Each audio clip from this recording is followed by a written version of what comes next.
안녕하세요. 김킴 변호사의 호변입니다. 네, 안녕하세요. 킹킴 변호사의 김변입니다.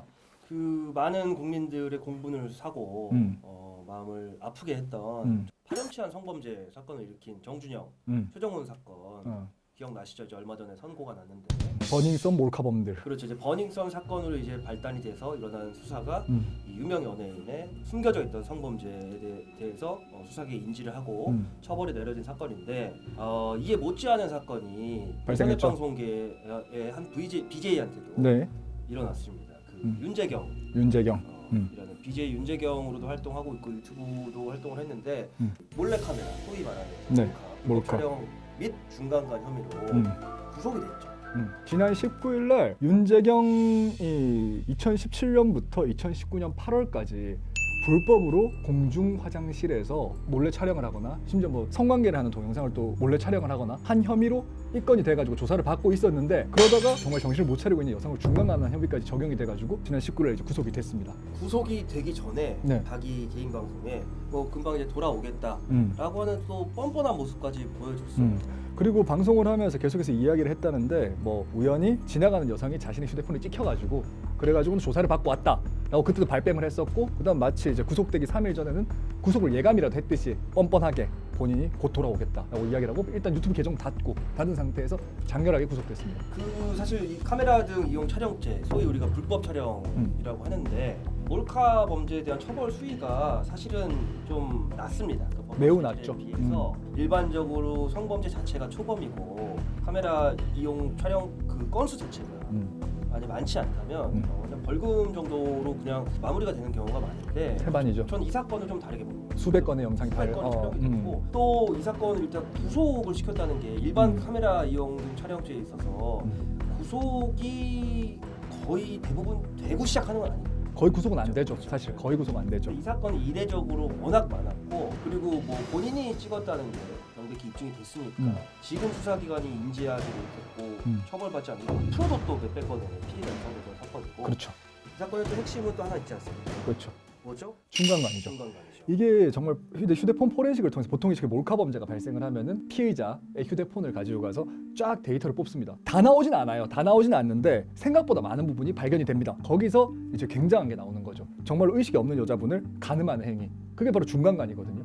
그 일반 강간과 중간간의 차이는 그 강간죄는 의식이 있는 여성을 폭행과 협박을 통해서 가늠하는 것을 강간죄라고 하고 의식이 없는 사람을 가늠하는 걸 준강간, 강간에 준한다. 그래서 준강간 부분 때문에 인터넷 방송계의 정준영, 최정훈 사건이다. 몰카 범죄에 대해서는 명백하죠. 근데 말씀하신 준강간에 대해서는 반드시 추가 수사가 이루어져야 될 것 같아요. 이제 그 몰래카메라 범들을 봤었을 때 촬영을 할 때 그 피해자의 얼굴이 명확하게 나오는 경우도 있는데 안 나오는 경우가 더 많거든요. 흐릿하게 나오는 경우가 많고 근데 어찌됐건 정말 전혀 의식이 없어 보이는 여성인데 이 여성이 피해를 당하는 모습이 카메라에 찍혔으면 이거를 경찰에서 인지를 했으면 좀 힘들더라도 어떻게든지 간에 이 피해자를 찾아내가지고 이 혐의까지 적용을 시켜서 엄벌에 처해야 될 필요성이 있다는 거죠. 네. 한 가지 우려되는 거는 지금 저희는 그 압수된 핸드폰에 복구된 영상을 못 봤기 때문에 네.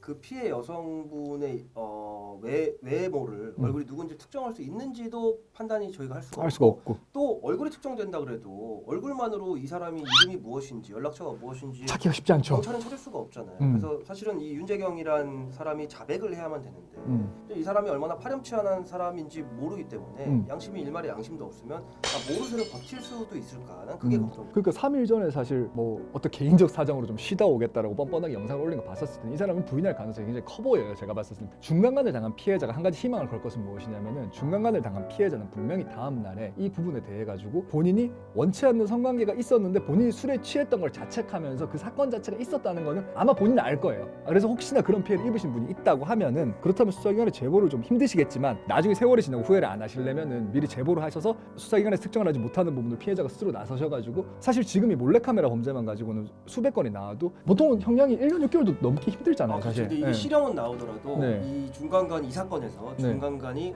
기소되지 않고 그러니까 몰카만 수백 건이 기소되면은 그게 정준영, 최종훈만큼 형량이 높게 나오긴 어렵죠. 그렇죠.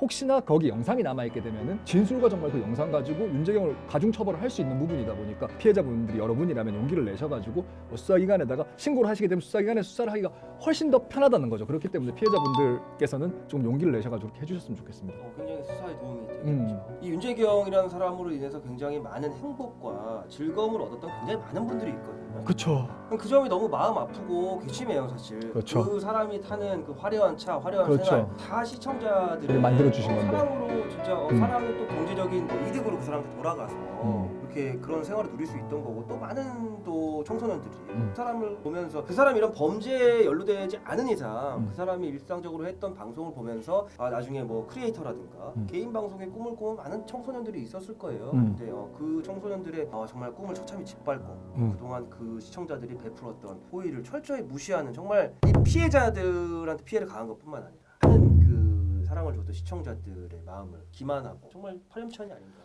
그쵸. 사회적 영향력이 있는 사람인데 지금 이런 걸로 구속이 된 데다가 태도를 봤을 땐 반성을 전혀 하지 않는 것 같고 시청을 하셨던 많은 분들한테 준 상처와 또는 청소년들에게 끼칠 악영향을 생각을 했었을 때 진짜 정말 통탄할 수밖에 없는 그런 일인 것 같습니다. 만약에 네. 중간간 부분이 피해자가 특정이 되고 수사가 이뤄진다면 최소한 형량은 3년 이상이 나오지 않을까. 피해자가 늘어나면 늘어날수록 형량은 정말로 굉장히 높아지게 될 겁니다. 물론 더 강한 형량이 나오면 좋겠지만 일반적으로 봤을 때는 법원 양형 기준에 따르면 3년 이상 정도 그렇죠. 나오지 않을까 싶고 그거 몰래카메라 촬영하는 게 결국 일종 관음증이고 결국 정신병의 일종이거든 사실은. 남이 원하지 않는데 본인이 모르게 카메라를 들이댄다거나 뭐 정말 여자친구 합의된 성관계들이라고 하더라도 그걸 뭐 상대방 모르게 뭐 사진을 찍는다거나 뭐 동영상을 찍는다거나 하는 그런 행위들 같은 경우나 그런 충동을 느끼시는 분들 같은 경우는 그거 되게 정신병이거든요 사실. 그렇기 때문에 그거는 꼭 어디 정신과 같은 데 가셔가지고 전문의 상담을 받고 좀 정말 치료를 하셔서 본인이 생각 없이 예를 들어서 나 혼자 보겠다고 찍어놨던 것도 사실 버닝썬도 그랬지 않습니까? 휴대폰 수리 기사가 그 휴대폰을 봄으로써 이게 모든 일이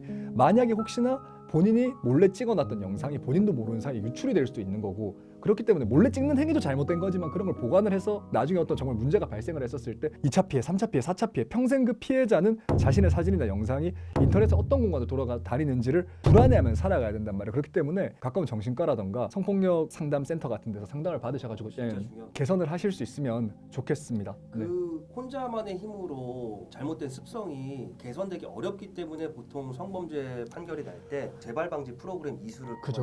하는 거예요. 네. 그 부분은 정말 중요한 부분이니까 혹시라도 자기가 남몰래 아직 적발되지 않았을 뿐인데 그런 범죄를 저지르고 있다 혹은 범죄를 한번 저지르고 처벌까지 받았는데도 개선되지 않으면 반드시 그거는 전문가의 도움이 맞아요. 꼭 필요합니다.